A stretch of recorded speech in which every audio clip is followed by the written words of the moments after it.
Hello guys, so today I want to talk about UC10. This is a very interesting UC, not in terms of like rank cap or anything, more so the person who won. So the person who won, who is Monash, played 17 games total and only lost one. So that sounds like a winner's, kind of, or standard winner's bracket, but the only problem is, the second place player only played 10 games. So like, what the hell happened? So if we look at the brackets, so Monash started like somewhere here. Okay, so very comfortable, like bracket 134. So this is only round 2, and not excluding like the 16 people that were playing an extra match. So he won his first game, 5-0, and then he lost to Rayon 4X in a tiebreaker. So you just think, okay, he's going to the loser's bracket, maybe he'll go a few more rounds. Okay, so if we scroll all the way over to the loser's bracket, you can see all these people here. Now look at, if we just search up Monash's name, look at this. So he starts out in losers round 3, and he keeps going, and going, and going, and going, and going, and Jesus Christ, he wins the losers bracket after like 11 games. Actually no, 12 games. And then he pulls up one of the biggest upsets ever. If we scroll up. And then here he wins 7-0, 7-0 in grand finals. This has never ever happened before. Like, this is someone from the losers bracket who literally just swept the winner twice. I don't know how it happened. I have immense respect for Monash, and if you're watching, by the way, keep going. You're cracked. You could probably get U rank by the time a month passes. Just keep playing. Got a lot of respect for you, honestly. So, without further ado, let's go look into his games. So, I have 5 games compiled here. Actually, 6. And these are all just games that happened around the losers bracket. It was around like round 9 where they started streaming Monash's games. So we can get a good idea of where he starts out. So right now the video is playing, and we're about to switch to the game itself. Right now guessing is about to close. And this is all being taken from the VOD from Twitch. So if you want to go check that out, it should still be up. It'll be taken down in a couple of weeks.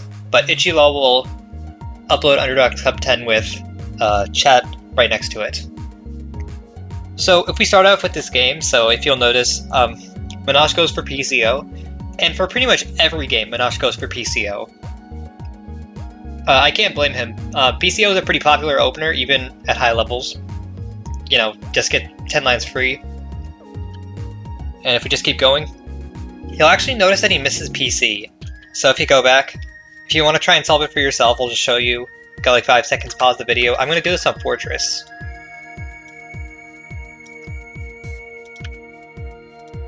Right. And this would be the solution. So what you want to do first, instead of, you know, just doing like he did, what you want to do is skim with the Z piece. Yep, Z piece, sorry. Skim with the Z piece. And then you want to tuck in the L piece. And then that's a perfect clear. So yeah, that's what he missed, but it's completely fine. Now what he does next is interesting, because I see a lot of people do PCO and then just completely flop after that. So what Monash is doing actually is keeping up after he's done this PCO, and usually when people fail PCO or something like that, they don't know what to do next. They're just like, oh, sure, I'll just stack as low as possible, and then they get sent garbage. But Monash is playing extremely solidly. Like right after the PCO fail, he just gets back up and starts creating his own stack. And immediately, on the first round, he's able to set enough pressure to get Hisoka to top out. Well, Hisoka does get to survive a little bit longer. It's not going to last too long, because at this point, Hisoka doesn't really have that good of a board state, and I'm not sure there's too much you can do after this. So at this point, yeah, of course, everything I've just said did not happen, but Monash has an extremely advantageous board state. And that's just the first round, so like, imagine what happens after this. So as you know, PCO is very easy to open up with. And also, just a reminder for people who do PCO, the best thing to do when you start out PCO is keep this eyepiece. You want to hold it. You don't want to force yourself to put it here like this. Just put the LJO piece on the side. Don't have to, like, it's fine. The goal is to keep the eyepiece in your hold so you have more chances to solve for PC. But, you know, it's all fine. Even though we missed PC twice, it's good. So the best idea after this small misdrop would be to just tuck an L piece in there. Or you can even go for an Octocali. So if I'm going to plug this into Fortress. Just going to do some stuff. Or ignore the perfect clear, that didn't happen. So you could do this. This is just one option. Then you can Octocali spin. Just do a 180. Or you could just put the L piece in here and make it easier for you to read the board. Yep, simplifying the board is also a pretty good strategy in case you make a misdrop like that, so you won't have to think too much about where to place your pieces.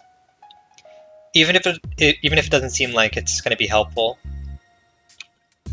So you'll see me speed up a lot, because this is an hour exactly of footage that I grabbed from UC. Like, right on the mark. So as you can see, he makes another misdrop and then does the exact opposite of what I wanted him to do. So there's a few options you can do here. You can just skim this way on top, and then you can slide the T piece somewhere in here. You can even tuck the L piece in here and make an L piece spin. That'd be pretty cool. But instead he goes for this and makes a T spin, which I'm not really fond of because you're left with this. It's not really that good, because I would have preferred you stacked up to probably get a quad or something, but, you know, T spin is fine. And another problem with this is this piece placement right here. So as you can see, he kind of put the L piece over here to the side. Now that's fine, but what he didn't remember is there's an L piece shaped hole right here that he needs to fill in too. And then you're thinking, well, I can also put it here, so it's fine. Well, if you think about it, there's also a J piece. The J piece can also go here.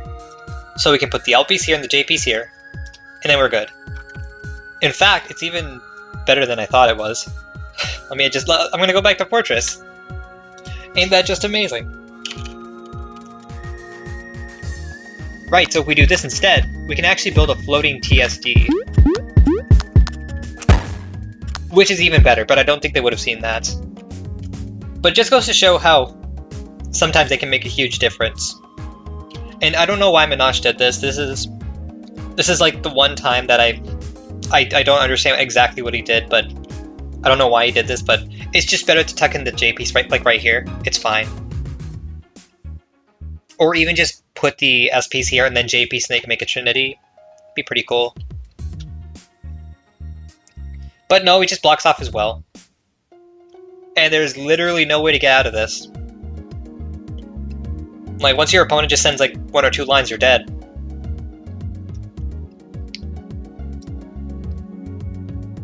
So yeah, the rest of the rounds will be like this, but yeah, and you'll see that he's gonna find the PC now. And funny thing, I'm not actually sure if he knows second PC patterns, but it seems like he does. He might. I'm not exactly a PC person, so you know, if someone wants to point out, oh, this is a PC pattern solve for like 100, it has a 100% chance of solve. I don't actually know anything about PCs other than there's setups. That was kind of an exaggeration. I know a little bit. But also look at Monash's board. He has such a clean well, and he's not sending it all like right now. It's like as soon as he gets to the garbage, he's not just sending it. He's waiting to stack up and then send. Which is also super important. Once you get garbage, don't just send it immediately. You can build on top of that. You can send more than your opponent gave you.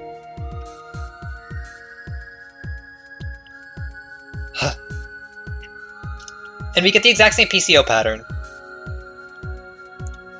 And so at this point there's...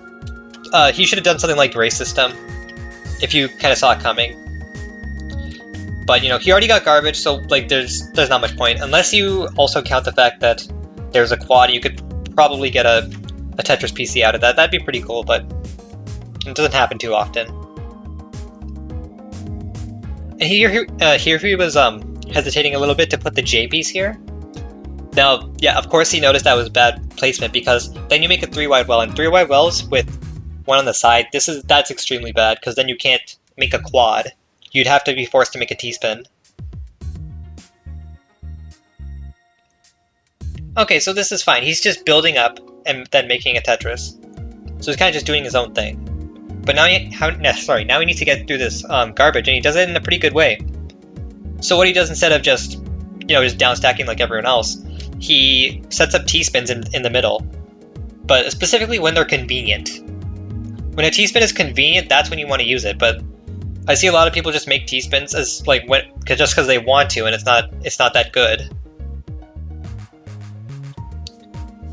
Like, yeah, sometimes even top players don't go for T-spins just because it's not that good. It's not convenient. And that's the specific keyword that I want to look for. Convenience. That's where a lot of people go wrong with T-spins. You don't have to do them all the time. You can just do a Tetris. Some people undervalue Tetrises by the time they start learning T-spins. Because they're like, ooh, I can do this. There's a reason they send as much as a Tetris, and they're like, hey, why doesn't this send more? Like, yeah, there is a reason. But of course, TSTs, T-spin triples, they do send more. Because they are harder to set up.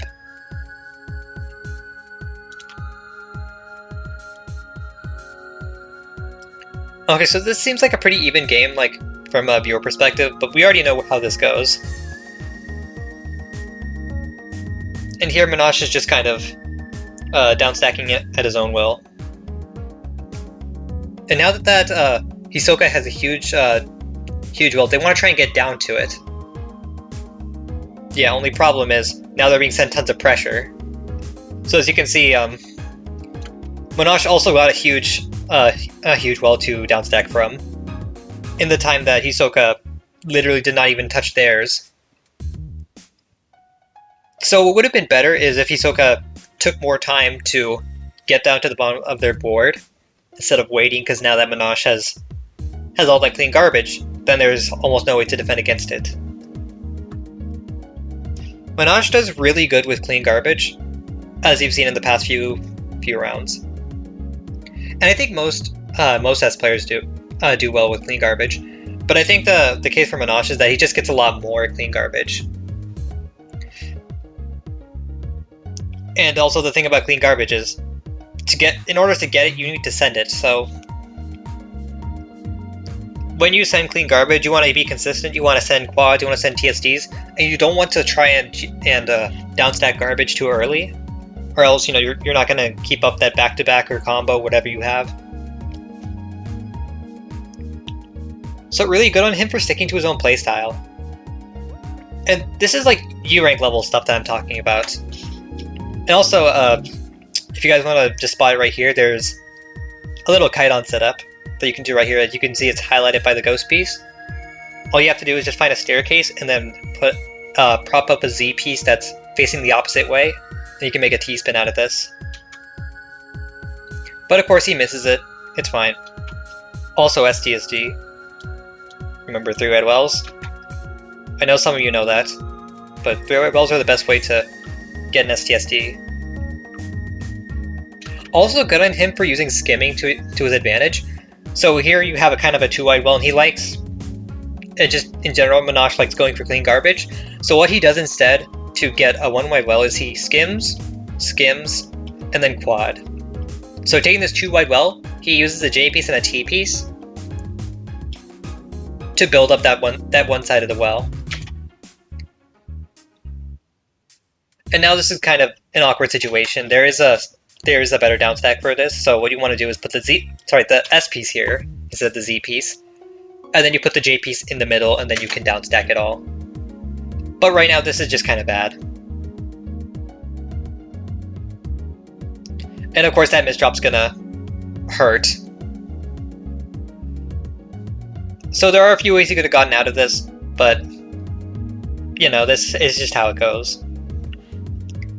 So even though Hisoka got a point for that, there's still a lot of pressure on actually winning this match, because Hisoka just needs Hisoka needs 4 points to win, and then Monash just needs 2. And Monash is a pretty volatile player when it comes to winning games.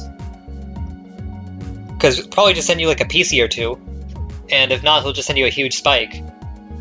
Like, if I played a 1st to 7 with Monash, I'd probably be scared that he'd just PC me and then I lose to an S rank. Not even PC, just like find a huge counter spike that I can't defend. I'm just telling you, it's stressful. And also, here's another missed opportunity. He didn't actually do this in game, but what you can do with the J piece is also do the same thing. Skim right here, and then do a quad. And then that sends 4 lines. I will use quad and Tetris interchangeably, but they mean the same thing.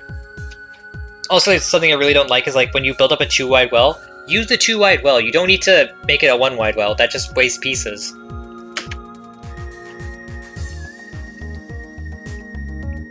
But okay, he should like having open wells, cause that definitely helps him out while he's playing. And now it's 6-3. Now of course, neither player knows how to 6-3 stack, so they're just gonna do their openers.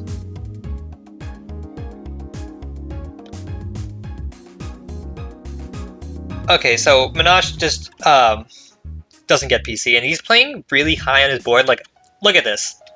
I would not put this over Hank here first. I would put my OPs here first. But I guess if it's just instinct, then it's fine. He's just like playing on the edge right now. And Monash doesn't find the correct answer, so if we go back, this is about like 5-6 times of garbage. Here you don't actually have to cancel. You can just take everything, you'll be completely fine. Just put the J piece here, and then you have Tetris, then maybe another skim, and then a Tetris. So this would have been fine, but he finds a better option anyways. Well, at least for after. But then he misdrops, and that made me incredibly sad. There's literally no escape from that. Did I say escape? What is wrong with me? Sorry. At least I don't spell it escape like on the internet. That'd be embarrassing. Okay, Monash kind of tries to go for PCO, but doesn't get the right bag for it. This is kind of the problem with PCO. If you don't have the right bag, then it just looks kind of awkward when you try to do the PC. Just if it doesn't work, then just abandon it. It's not worth it. Or what you could even do is just put the L piece early. Sorry, my rig disconnected because I put my knee in front. What you do is just put the L piece right here, and then slide the O piece in, and then put the T piece, and then the Z piece. Not sure what that would have been possible. That would have been possible, but he didn't. Actually, no, not really. Yeah. Yeah. So even if you didn't have PC, then you don't have to go all the way. So even if you miss PC, you don't have to try and downstack as fast as possible, because you know it's just a miss PC. You're not gonna have that much trouble getting through it. And even then, just set up your own attack. I don't know, I find it hard for people around S rank to just set up their own attack. And then they just resort to downstacking whatever they have, and then it just becomes a cheese race, and nobody likes cheese. If you don't like cheese, then send clean. But if you send nothing clean, you're gonna get sent cheese. Well, unless your opponent plays clean, but the point is that you don't like cheese, right? Then send something. Preferably clean. Okay, so I'm gonna pause it right here. So, Monash takes that game, that's his first dream match. And then this is his next match against Rayon 4X. So if you guys are paying attention at the beginning of the brackets, this is actually the person he lost to in round 3. So this is technically a rematch. The first round was 1st to 5, and now it's 1st to 7. So now we kind of get to see this potential comeback for Monash, because now they're both in the losers bracket. So every game that I'm showing right now, if Monash loses, then he's out of the tournament.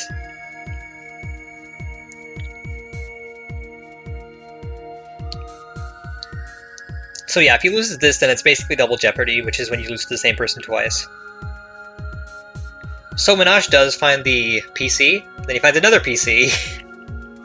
And now Monash should just start going for PCs, because It just means that much more pressure to his opponent. And here is the slight problem with PC, because if you do send a double PC and your opponent miraculously survives, then they have plenty of opportunity to counter-spike you.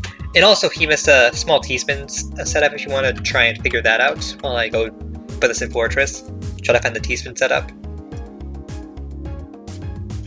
I think it's pretty easy for you to spot.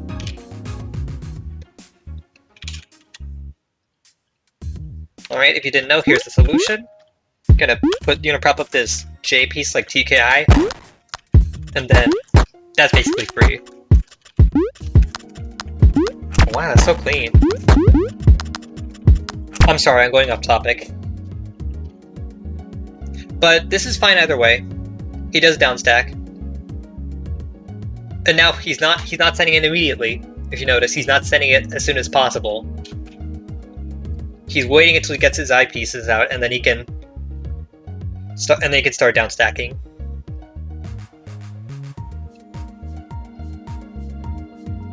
Very important. Then he makes the exact same misdrop as before, if you could see, with this kind of S piece hole with the T piece. So he made this misdrop before, but at least this time he's able to get out of it.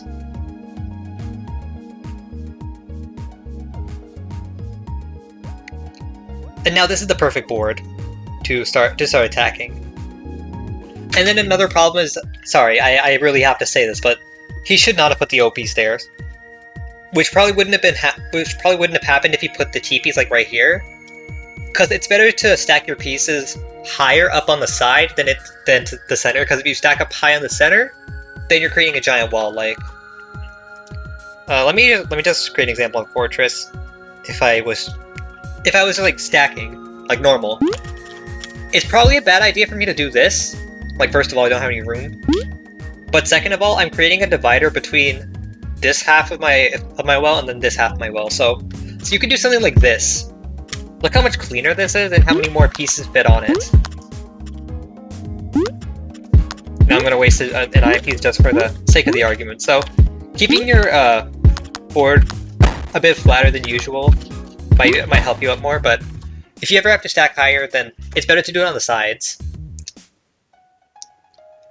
So it's not always that your pieces will have no place to go. It's always that your pieces will have to accommodate for other pieces. And this is how X ranks think, really. Because you need to think about your queue and yeah, obviously watch your queue. But you need to think about how all these pieces are going to fit together. It's kind of like, if you're going to like put them all in a box, how are you going to fit them all in?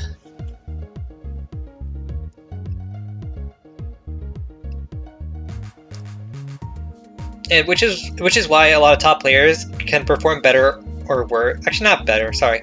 Which is like why a lot of top players perform worse when they have less piece previews. Because obviously you don't know what's going to come next, you don't know what's going to fit in the box. And which is why NES players have to really focus on stacking, because they have much stricter rules and they don't have a preview. They don't know what's going to come up. They don't know if the piece is going to fit in the box or not. And once again, Monash is using that strategy of just stacking up and then doing Tetrises. This is working completely fine for him. I don't know why he decided to switch back and also miss T-spin opportunity. He did a T-spin, but it didn't actually clear any lines. Because see, there's 2 holes. So that doesn't actually do anything. What he could have done is just put the first eyepiece like right here, and that would have been a single. So it doesn't send anything, unfortunately. And then here, I really like this. I don't know why. So he tries to go for a little combo and gets the quad, but he has an L piece, which isn't really the best place to put. Like, especially right here, there's not really a good place to put it. So if you just put it here and then get the quad, then that's fine. A lot of X ranks do that. Even if it's a weird position, they just put it there just to continue the combo. Very important to know. And then actually here, there's a small little thing you can do, I guess. If I go back into Fortress. You can actually set up a T-spin single into a T-spin double. So here again, I'm using the concept of I don't have to make it a T-spin double, I can just make it a single. I call that I don't have to make a a double, I can just use a single concept. Anyways, sorry. So this is perfectly understandable, but in some cases, like this is mostly done by X ranks, you don't always have to go for T-spin doubles, you can also go for singles. I just talked about this theory, but yeah, sometimes it is just better to ditch the double. Wow, that sounds really cool. Maybe I can call the concept ditch the double. And here Monash is going to use the rest of his pieces to try and create more pressure, but now that he can't, now he has to build up. And it's a great idea for him to use something like 2-wide to like slowly choke out his opponent with garbage. And here he's setting up kind of a 2-wide, 3-wide, 4-wide, so this is different from just like 2-widing because, of course, as soon as you finish this row, it's no longer a 2-wide. It's going to become a 3-wide and then a 4-wide. So this is pretty popular among beginner players because, of course, you're creating more opportunities for combos, and the combos slowly becoming less spiky as you're going down. And you're just slowly piling up the garbage on them.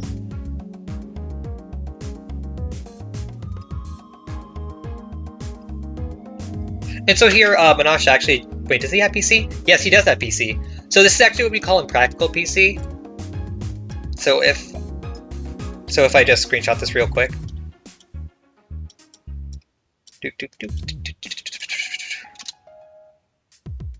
Alright. So we call this the impractical PC. So what you do first is, you place the LPs like this and you're like, what the fuck? Why would you do that? There's no PC! Au contraire. With the S piece, what am I saying? You can spin it in. And you kind of create this. So now the Z piece is stuck in the bottom. And then you spin it again. And then that creates an opportunity to do a Z spin. So let me show that one more time. L piece, S piece, Z piece. So that's why it's called impractical. But nevertheless, it is a PC, and you should know it. Look at you, Monash. If you're watching this video, learn it. Learn the impractical PC. It's also a good way to flex on your opponent.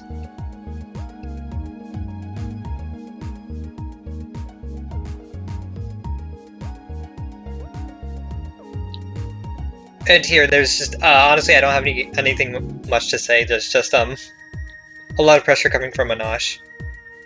I think Monash also does really good with pressure. Just because he's able to send so much clean, even though it might be like somewhere in the round where there's just a bunch of garbage coming up.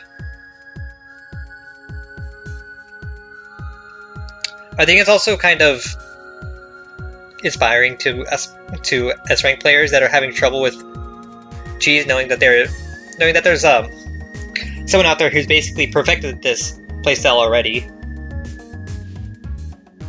I wouldn't say entirely perfected, but I feel like Monash has found his own playstyle, and he's kind of rolling with it and using it to his advantage.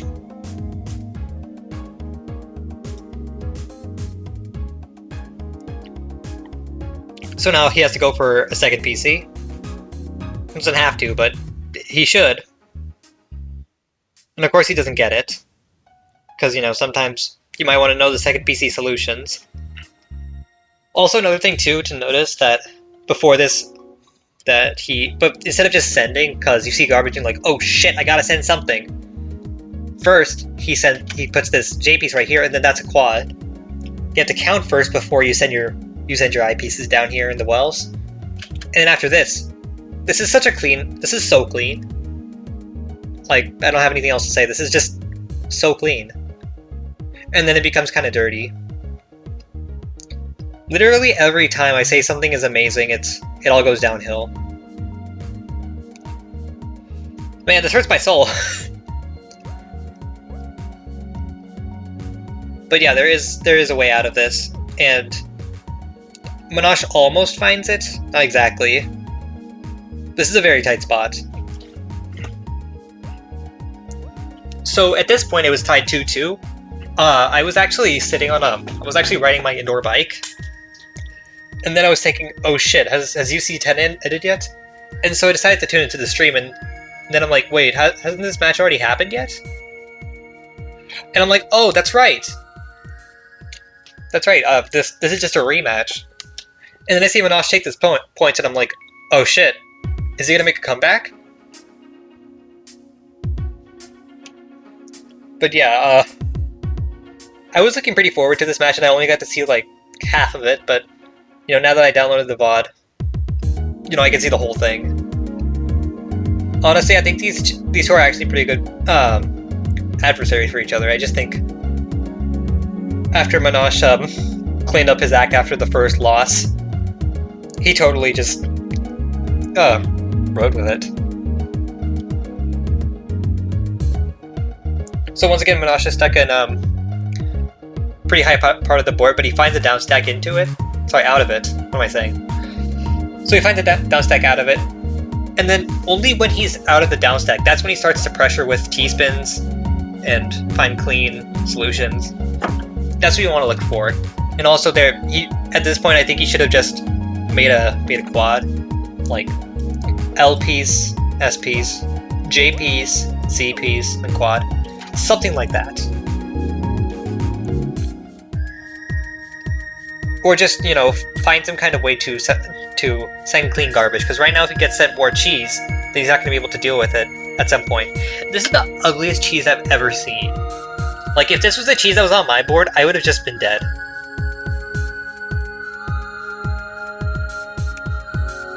But Monash does manage to find a good combo out of it. Also, another important thing is to be able to find combos, which is something that a lot of S-rank players won't be able to find sometimes. So this is something you S-rank players can definitely improve on, is just finding combos in general, because they mostly help with sending cheese to your opponent. It's probably the most effective way to send cheese to your opponent, but it also helps with down stacking.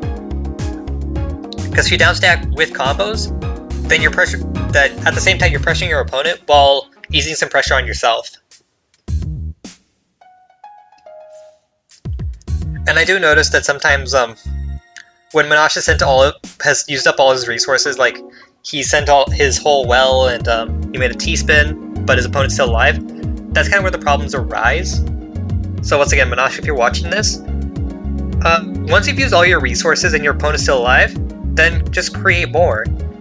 And what you do is kind of like that, but I mostly just see you likely panic down stacking or like sending 1 or 2 lines and it's not enough. So when your opponent's at the top of their board and you've used up pretty much all your attacks, then just create a new one, but try to make it powerful enough just to kill them. Try not to go for doubles.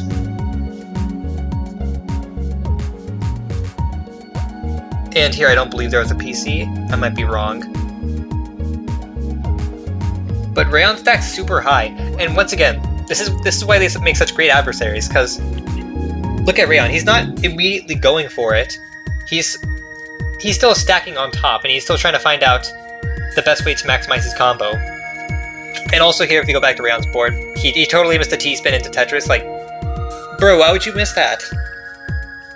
Like, this makes me kind of mad, but it's just overhang T-spin quad that could have easily pressured him.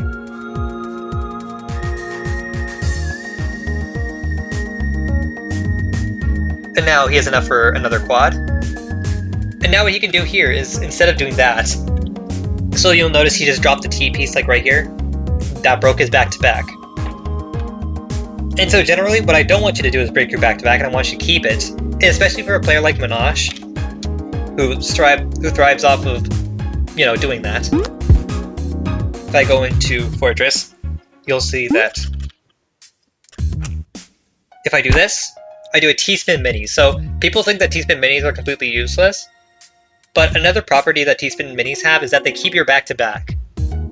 So right now he's at back-to-back times 2, and if he did this T-spin mini, he could send like 1 or 2 extra lines, but on top of that, the next T-spin or Tetris he does will send even more. So like something after this, you can just set this up. Then look at that. That'd be back-to-back times like 4 or 5. Let me count. Yeah, it's 5. Back-to-back times 5 with the TSD and the Tetris, that does so much, and you're only a few blocks away from it. So yeah, next time. but he does find it. The exact thing I was talking about, just not with the back-to-back. So I'm gonna quickly go through this.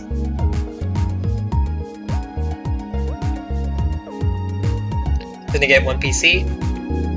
And then, funny thing, he actually does have a Tetris PC that he should have gone for. So what he has to do is S-piece, J-piece, and then Tetris. But instead he went for the Chad, J-piece skim, then S-piece to Z-spin. Perfect clear. And then he misses it. See what I mean? That whenever I say something positive, he just immediately disappoints me. I don't know, it was kind of like a trade-off.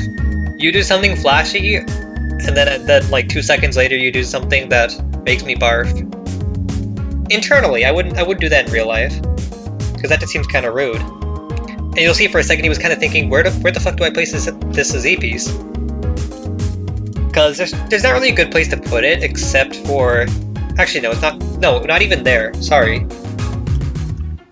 So if I really quick just input this into Fortress, so you'll see he kind of like doesn't know where to put the Z-piece. So you'll think, oh, I just put it up here. Woohoo, woohoo, woohoo. Yeah, problem is it's still covering your well. And you don't want that. But I think you should prioritize keeping your board clean. So let's look around. Well, I can put it right here. So even though that does cover one hole, I can still get to it in time. And then I can start trying to find a way to keep it even, so I can keep my board even by doing this, and then doing a S-spin. Then I can do a T-spin double, and look at that, I'm out of it. Much faster than what I did before. And that was all because I was thinking, hey, is there a better place I could put my Z-piece? Yeah, I could put it here. So sometimes you will have to sacrifice your board, or a part of it. So at the very least, you'll have one cheese hole to deal with. Which is completely fine. Just one cheese hole can't be too hard for you. So he does put it on top, and now he has to now stack even more. But eventually he does get there. And then he finds a spike. So really glad he did that, or else I probably would have screamed or something. Sorry. I just realized I had my fortress left. I left my fortress on. If you want to see it.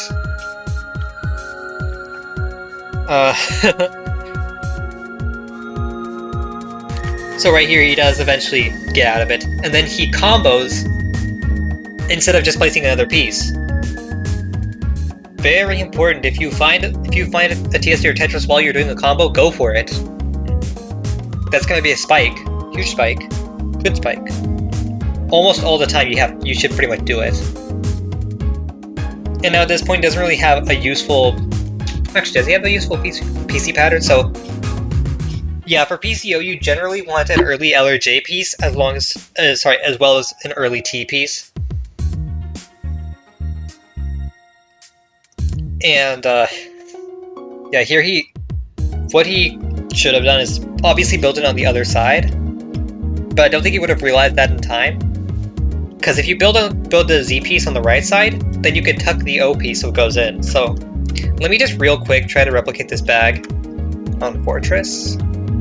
ZSJILOTT. So this is what he did, and then you realize, oh fuck, I can't do PC.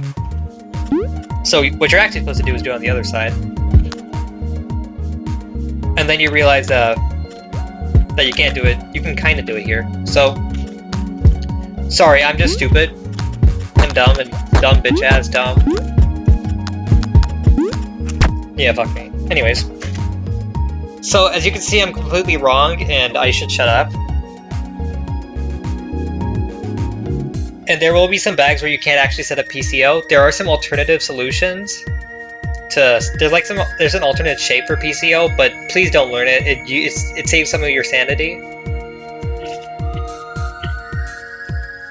As well as the fact that you don't need to do PCO every time. It's not exactly the best opener of all time.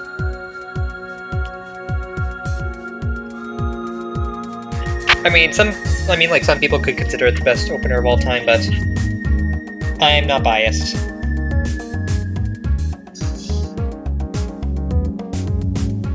And as you can kind of see, there was a little drop in frames. And also notice how Monash's planning was like right here. It was about like pixels away from, not pixels away, what do I think? Like seconds away from placing this JPs right here to make like something like a TST. I don't know if he actually saw that, but then he immediately holds because he's like, nah, I'm not gonna do that. Because at this point, I honestly would have thought that a T-spin triple was too risky because Rayon was just about to send garbage.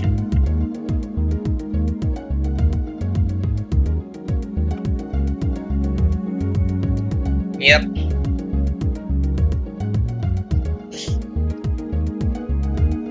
And so now he just needs to get to the bottom of his board, which should be pretty easy. It's only in 2 pieces that he needs to do this. And that's basically the end of the set. So Monash at this point has 2 more people to go through. He has to beat a Volfire, and then needs to beat, I forgot. This Kaorii twice. Because this is all happening in the losers bracket. This is the losers. Is this losers final? I think it might be semifinals, I believe. Possibly. But just like, do remember that this is still, he's still 1 loss away from getting out of the tournament. And if I had to fight Kaorii twice, then I would probably be nervous. And he does find the PCO, but then he starts kind of building up a 3-wide and then changes it into a 2-wide. And then you'll notice he's kind of trying to find a down stack for this. So what I would have probably done here is, if you guys know how to make SDSDs, probably would have done it sometime early, like right here. Because you'll notice that he has a 3-wide well. Gonna really JS. Like right here, I would have just gone for an STSD. Because remember, if you want to find an STSD, then you have to look for 3-wide wells. I don't know what I'm doing. Anyways, let's go back. But yeah, good on him for sending pressure right after the PC, because now his opponent is fumbling just a little bit. And while he is able to make it to the well, he actually wastes his eyepiece. So Draxlind can't actually get to the bottom. But now he's just slowly working through it.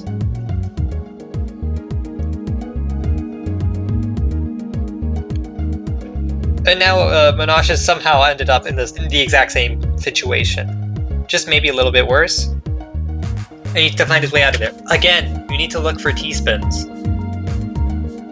Like, I know the J-piece isn't here yet, but you can use it. Just hold, put it here, and then, like, put the Z-piece somewhere else in the J-piece.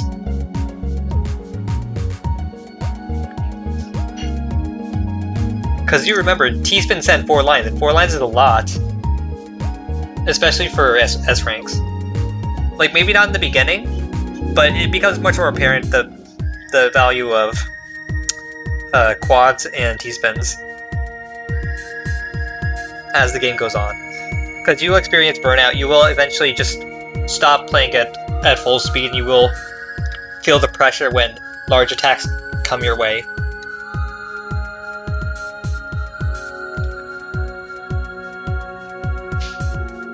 Now here he doesn't have PCO, so now this is something that I really like about Monash.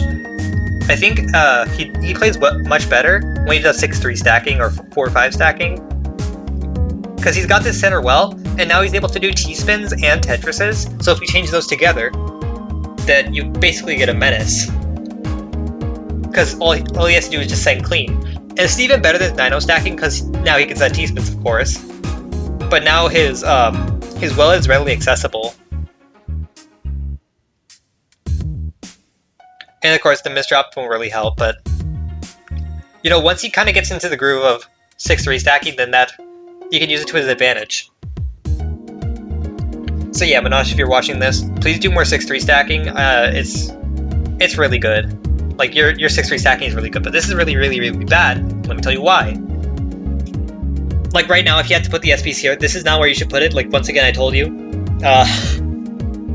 don't try to build higher in the center. Build higher on the sides, because then you have more opportunities to, you know, place your pieces. If you put it right here, then it's much better, because they can put the I piece here instead, and then you get a down stack. In fact, I'm going to show you right now using Fortress. By SIOLJ. Put it right here. And look at that, you're already out. Who wouldn't want that? Who wouldn't want to survive?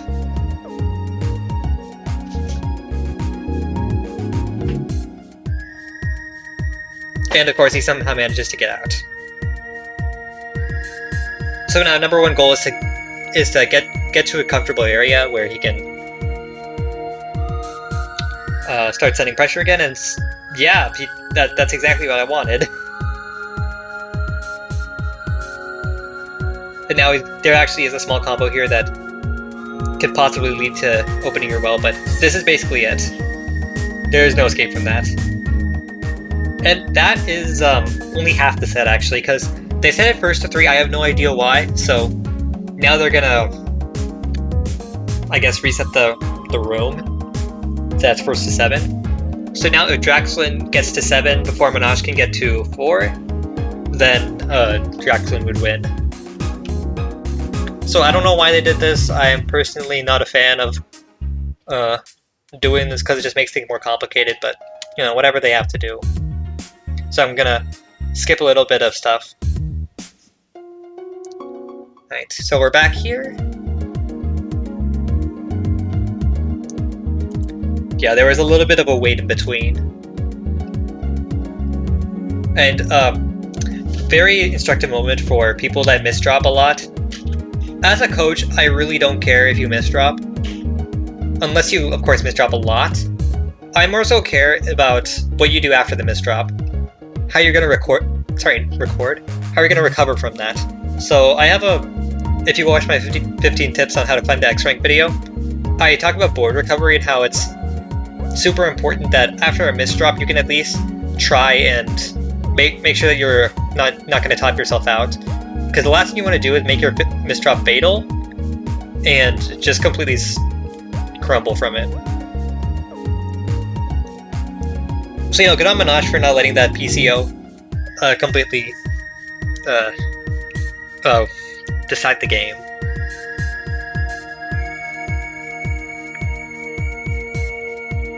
So if you do misdrop often, you know, just recollect yourself, you know, think about how to simplify the board if you can.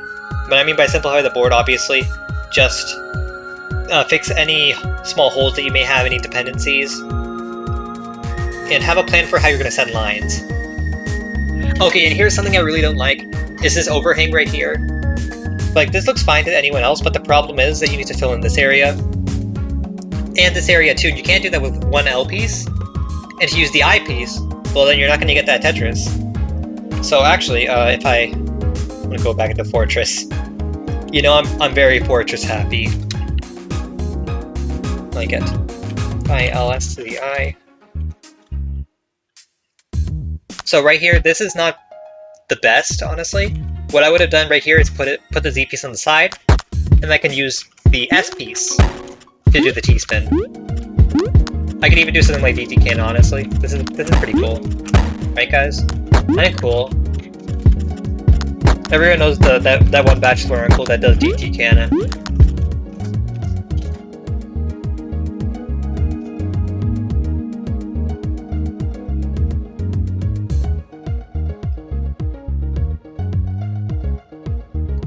And here, there's basically there's no way out of this.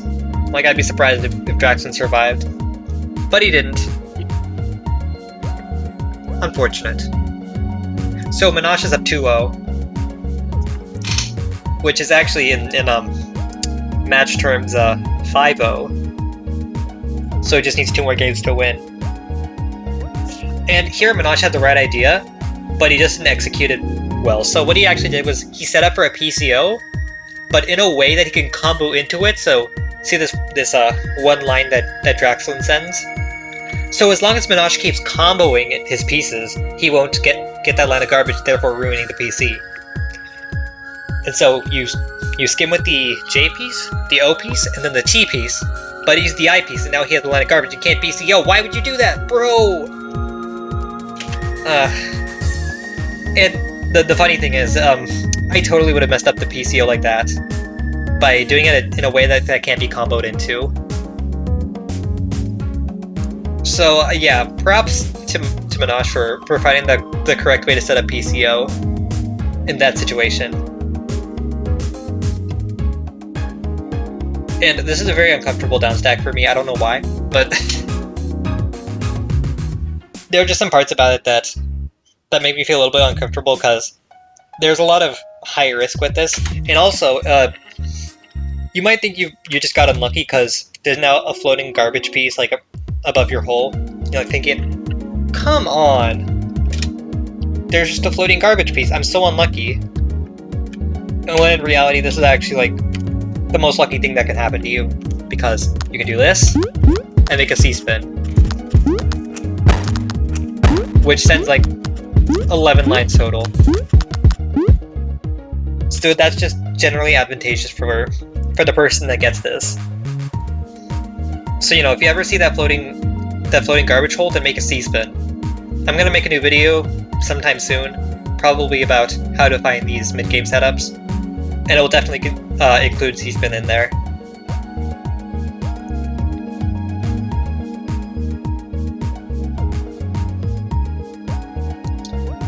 And of course, now the down stack is getting a bit more bearable for me.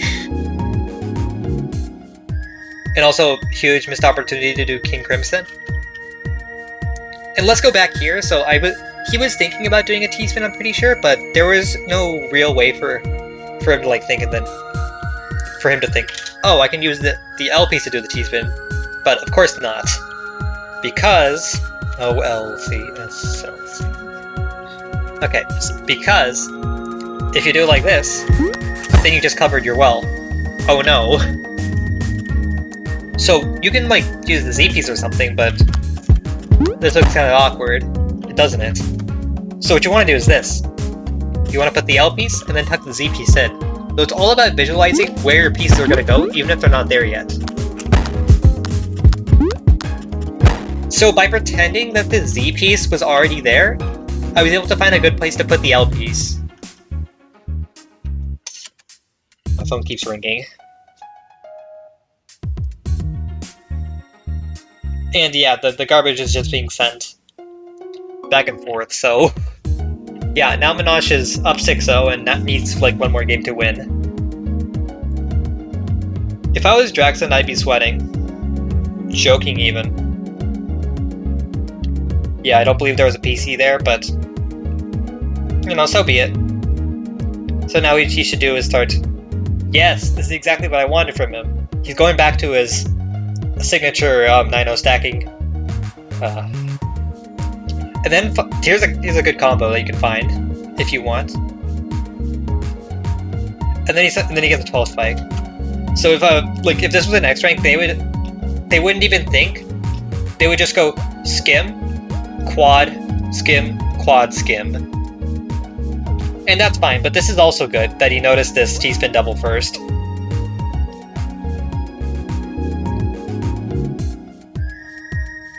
But yeah, generally with X ranks, they will be more focused on that kind of stuff. So Monash wins that game, complete sweep.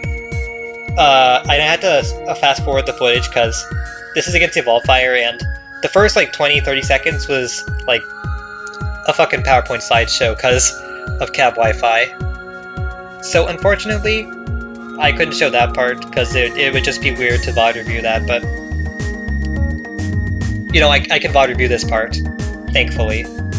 So this time Monash is on the right, to the left, so I may possibly get confused. So I might think that Monash is on the left when he's actually on the right. So I'll try to remember that. So Monash has really weird stacking right now. Like if you look at his board right here, this is just nasty. There's barely any space to put your pieces on. You can even like set up a little T-spin somewhere in between. But he does take that point. And I believe this is losers finals or semifinals. I don't know which one. Because this isn't like the real losers finals. In the actual losers finals, Monash just won by default. because the other guy in the loser finals was a Smurf. And here Evolfire just waits. I don't know why he waited, but you don't need to overcommit to these kinds of T-spins. If you absolutely need to, you can build in the center just to get it, but yeah, he waited too long. So at this point, Monash is basically just destroying the competition, and we're all just standing back here like, alright. And then he goes for second PC setup. And once again, he does the exact same type of PC. He doesn't go for the Tetris PC, which is S piece, then J piece, then Tetris. He goes for this. Well, this is fine. Like, come on, go for Tetris PC. It's so much cleaner. I don't actually know if it's in 4 lines. I need to do my homework.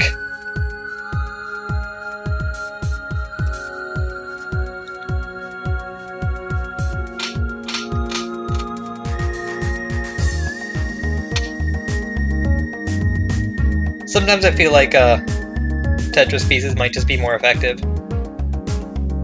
Also, just like a small note from Evolfire, if you're doing DT Cannon, don't do this. This is not a good place to put your Z piece. I would put it up here, and then put the S piece on top, like I talk about how don't make giant dividers. But for DT Cannon, if you do this, you need the L piece to put up here, and now you don't have much room for your O piece. You have to put it here, therefore creating another dependency, therefore making me mad, therefore pissing me off. Yeah, this is just generally something I don't like. And Monash is at the top of his board, which really concerned me, but if he somehow calculated that he would survive after that, then huge props to you, dude. And then he immediately goes for the counter spike, and Evolfire was not ready for it. And another thing, like, this happens all the time with S- players and S players, make sure you have an easily accessible well. Like, you could get 20 spiked, alright? But the thing is, you don't have to top out because of it. You can still cancel it out. You can still, survive it. And also, let's talk about this. So, Evolfire first of all misses PC.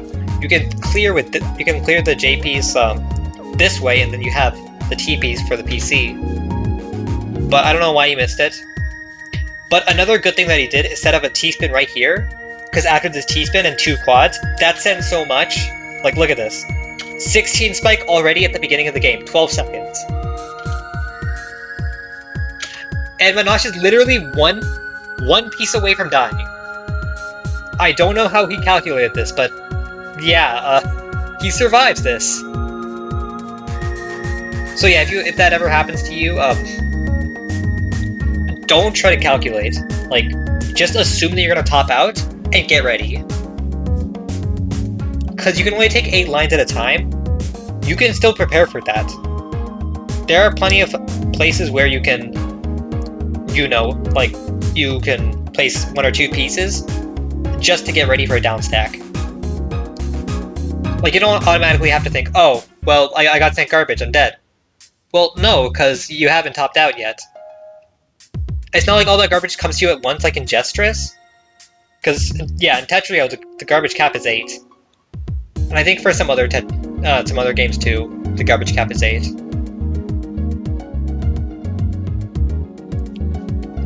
But yeah, just general life advice.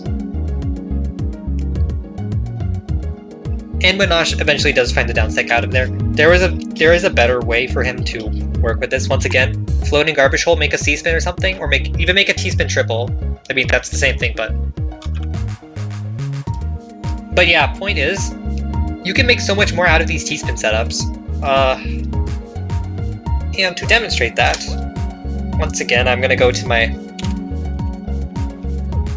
fortress thing.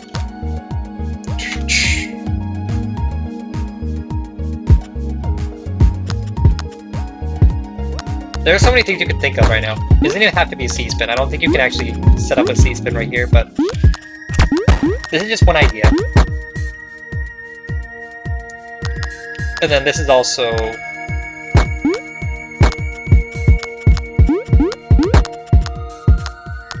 Actually, this is just kind of a filler idea. I guess.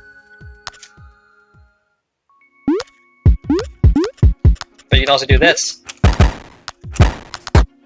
So it's important to keep your options open.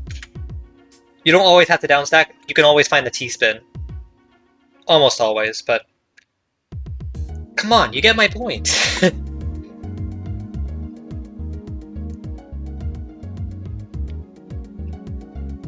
And once again, Monash has, like, 3 lines of cheese. And look how long it's taking him. It's just 3 lines of cheese. But it's really so much more than that. But when you get sent clean, it's just 1 second, it's all gone. That's just the difference between good, like, really messy cheese and clean garbage. It's supposed to be disproportionate, because, of course, it's harder to reach cheese than it is to reach clean garbage. And actually here Monash has a PC, but he just missed it. It should be pretty easy once you look at the queue. You put the IPs, then T-spin, and then PC. It would have been a really cool way to end off that that one round, but you can only get so much. Like I said. We're gonna fast forward a bit. So Monash kind of tries to go for a weird PC, and frames do kind of drop a bit. And then we end up kind of right here, like, how the hell did we get to this point? And this is extremely good for Monash, because now he can start building up, and once he gets sent an attack, he can possibly try to tank it, and then go for something else. But the problem is, what he did, he blocked off his well with his S-piece. And look at his board, it's super jagged. So what I would do is just put the S-pieces down, and then start trying to find a down stack. Because now the S-pieces have blocked off his well entirely. And if he loses this round, I will be extremely annoyed. And another thing, look for T-spins. Look for T-spins. Like, look at this. See how, like, see this? He literally puts an overhang late, when he can put, like, let's go back, actually. So if you put the S-piece here as an overhang, and then a J-piece, that's a T-spin. But the best way to find this T-spin is to notice that this is a T-piece facing down, with no overhang, and needs this to be filled in. So you only have 2 jobs. And once you meet those 2 requirements, then you can T-spin. So trying to think of T-spinning as meeting certain requirements and what requirements you need in a certain position. So like if you want to find a T-spin like right here, oh, this is a T-shaped hole. Okay, what are the requirements? Okay, well I need to fill in these 2 lines. I need to fill in this part, and I need to have an overhang. Okay, and then you can do those parts step by step.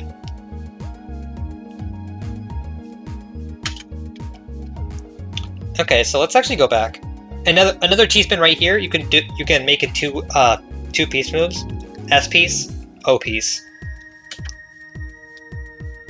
That may have been too risky, but honestly, it's like the middle of the board. Why are you saying that? Again, one more time. Look at this. There's like 1,000 billion different ways to make a T-spin here. And then make another T-spin right on top of that. Just, like, put an overhang here. Oh my god. This could be like a 2-wide puzzle or something.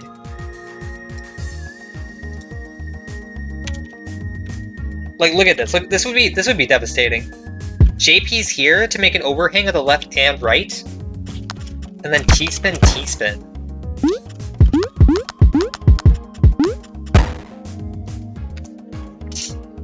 That would be amazing, but, you know, we only get 1, it's fine.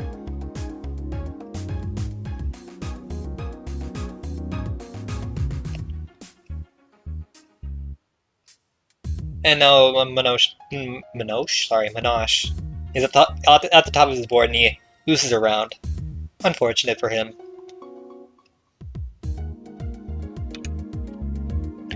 It goes for another PCO. You'll notice that his PCO always is on like the very right or very left. But generally I like to put my PCOs in the center. And also I'll miss the opportunity right here to make a very clean quad. J-piece here, put the T-piece like somewhere on the right, and then O-piece. That's so clean. But instead he makes a misdrop. And I can't really blame him for that, because we all make misdrops. Don't Don't try to hide it. You make misdrops too. And now here, T-spin. Real quick, let's just think about the requirements to make the T-spin. Well, do we have a T-shaped hole? Yes. We need to fill in this row, and we need to make an overhang. Okay, well, let's put this into Fortress. Got an S. O-Z-I-T-I-J. Okay, so once again, we're going to use the requirements thing. So we're going to fill in the second row. Okay, so we filled in the second row, and now we need an overhang. Bam, T-spin. Sweet. Easy. Well, might not be easy for you, but I really hope it is.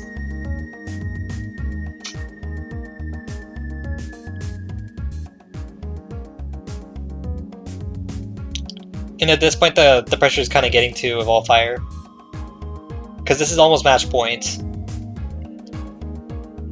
But he is finding some pretty good down stacks out of it. So this point, Monash is starting to run out of resources once again.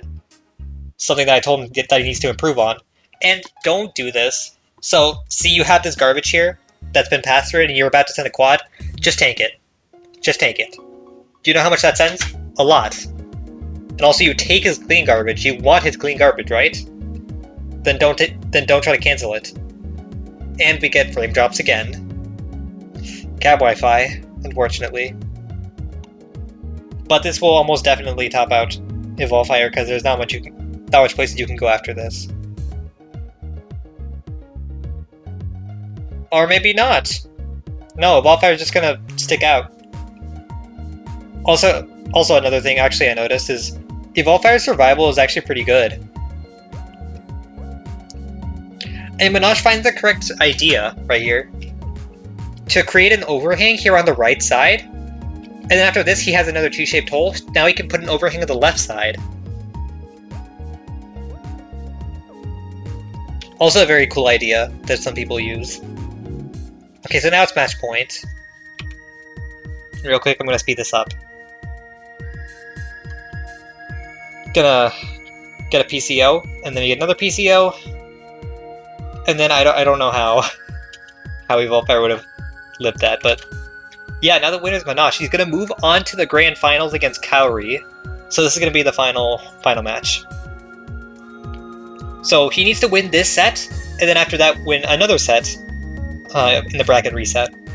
I just said set like 5 times. But yeah, if he wins this match, then he has to play the exact same thing again. And now Monash is back on the left side. And Kaorii goes for stick spin. By the way, you will see stick spin mains in every UC. Doesn't even, like, it's not even a question, but thankfully, you know, stick spin's not a problem for Monash, the absolute Chad. But this is mostly because Kaorii misdropped the stick spin.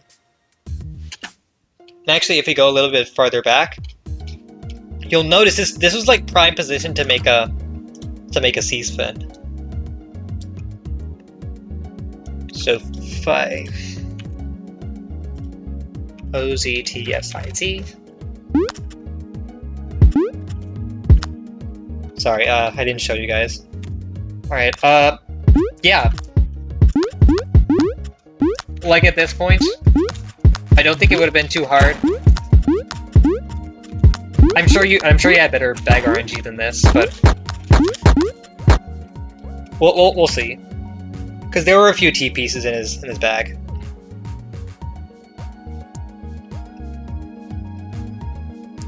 But this down stack is also great.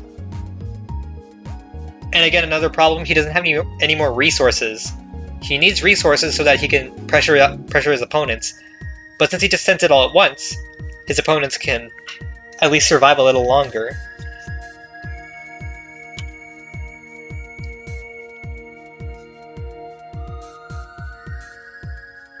And now he kind of goes for a 2 wide, and then he turns it into, he also turns this last part into a Tetris, which is really cool.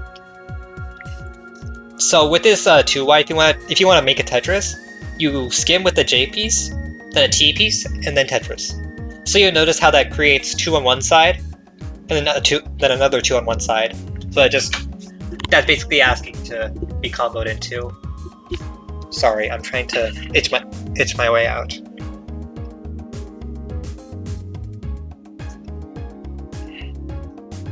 So if there's inexplicably loud noises in the recording, then I apologize.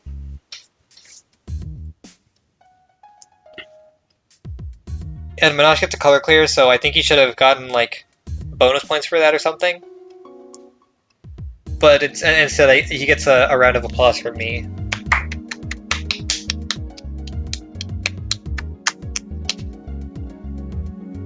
Anyways.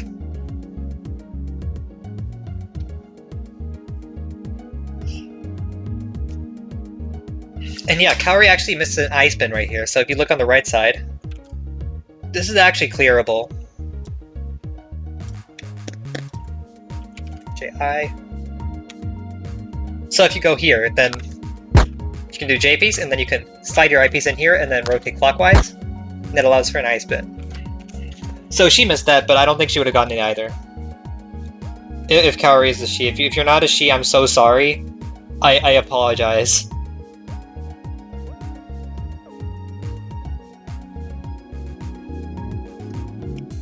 Like, really bad now. Oh my god, this is gonna be in the video.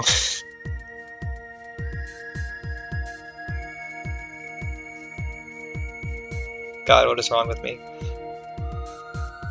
But yeah, once again, Monash is finding a pretty efficient downstack to get to the bottom, as well as still keeping up that pressure, which I think is also super important. His pressure is godlike, honestly. Like, until he runs out of pieces to use, he usually, like, when you're at the top of the board, he sends like a 15, like, he sends the rest of his pieces down, crashing all at once, at least like a 15 spike, which is something like this. Like, even when you're at the top of your board. But of course, since he is sending clean, Kaorii does have to send clean back. And another thing to note, that there is a better way to do this on Monash's side. This T-spin.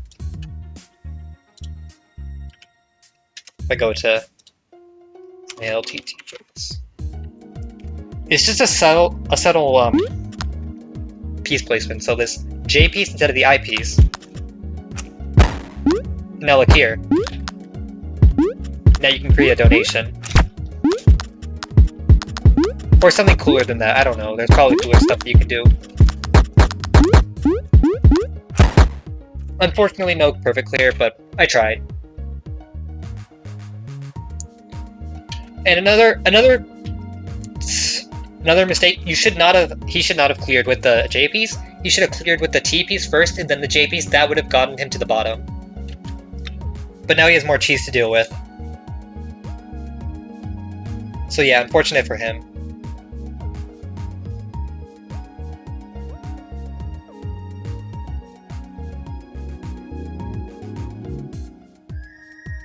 Okay, so they get to the bottom of the well.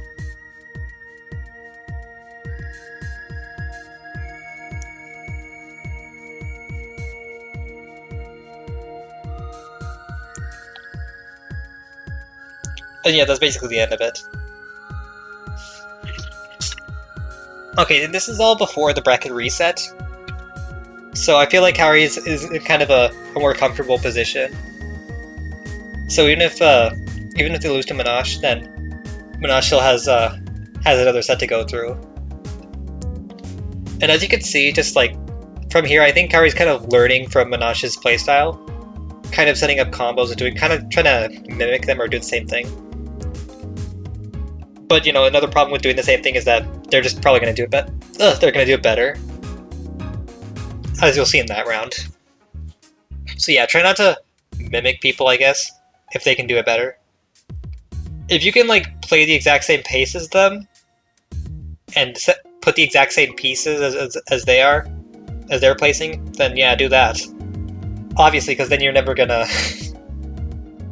I mean, not never, but it's like you probably won't get anywhere with that. And then once again, Kaorii goes for stick spin. Now the problem with this stick spin is that, of course, they keep misdropping. But also, if you mess up stick spin, then you're basically screwed. because you don't want to be the victim of Monash's crazy down stacking style and sending clean. Well, it's not exactly crazy. It's not like 15,000 spike crazy. It's just he does send a lot of pressure, which is kind of hard for some S-rank players to deal with. So you'll see as he starts to get down over this small time lapse. And I think the important thing is also that he can send clean large amounts of garbage after even like a minute of playing, which is also super important because I noticed that a lot of S players, after 1 minute, they just don't have the energy to start sending more than like 3 lines of garbage in total, because they might just like go for combos and stuff like that, but still super important to send clean in the mid game. Like, there's a reason why people like Wumbo are at the top of the leaderboards, because they play super clean. They can hold like 50 back-to-back in quick play, which is insane, first of all. And also because if you can keep up playing clean, then sometimes your opponent will be able to handle it. Because being pressured by clean garbage requires you to be like completely attentive to what's happening around you. And of course, if it's happening to you while you're like all burnt out trying to just find combos, then there's really no escape to just getting pummeled to death. So yeah, while you might be like U rank or something or SS rank, and thinking about just down stacking everything your opponent has, you also have to remember that sending clean is important too. And using that for mid game is super important, and since it's kind of a unique thing that not a lot of people do, you can use that. And it's just a good pressuring tool. So in the mid game, you just need to, you know, keep your board together, send quads, send TSDs, and get that counter spiking going. Because you know the best way to deal with cheese is to, you know, send more garbage, because you want to keep that up. I just been rambling about the same topic for like 2 minutes. And in that meantime, Kaorii and Monash just finished, and Monash literally just took 7-0 doing a bracket reset. So if I was Kaorii, I'd probably be pissing my pants. But other than that, this is going to be a pretty exciting match. I'm going to have to speed up this footage.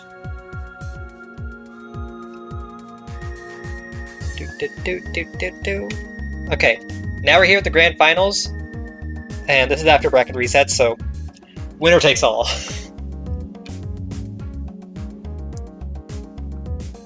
So yeah, as you can see, Monash always goes for the same PC setups, and after that just kind of goes back to doing using clean garbage. And you'll notice that he does play pretty clean too, as well as sending clean garbage. Because of course, playing cleaner means cleaner garbage. And after taking that first round, I would probably be nervous. So, what is the counter to Monash's playstyle? Because Monash is just absolutely wailing at Kaorii at this point. And I can't really see it. Like at this point, I wouldn't really see a way to stop it. But the goal is to looking for counter spikes against people that play clean, because when they send clean, you can send clean back. So when you counter spike their garbage back to them, they have to deal with it. Or you can even just send cheese to them. Now I did say that, of course, you can counter cheese with clean, but the problem is, if you take cheesy garbage as someone who plays clean, then you have to deal with the cheesy garbage first. Yeah, clean and cheese don't mix well, which is of course why you want to force your opponent to play the way you want them to. So I'm pretty sure Kaorii at this point would want to have more cheese on Monash's board. But as you can see, there's not really a lot of leverage coming on, and already Monash is at 5-0. I'm kind of speeding this up because this is really just more of the same that we're getting from Monash. Like at this point, doesn't even need to start down stacking, can just Like, Monash could just literally keep playing this exact same game, but with 9-0 stacking only. I even highly doubt that he would top out at this point. And so it's match point, 6-0. At this point, there's literally almost no hope for Kaorii winning, but that's just the truth. I really can't say anything less. So, in one last attempt, Kaorii tries to go for a small combo, but Monash survives. I think it's also important to see how he downstacks. Because see how he's trying to keep his board low? Because when you keep your board high while you're doing this, while you're trying to get through your board, that's just going to create more problems than it already has.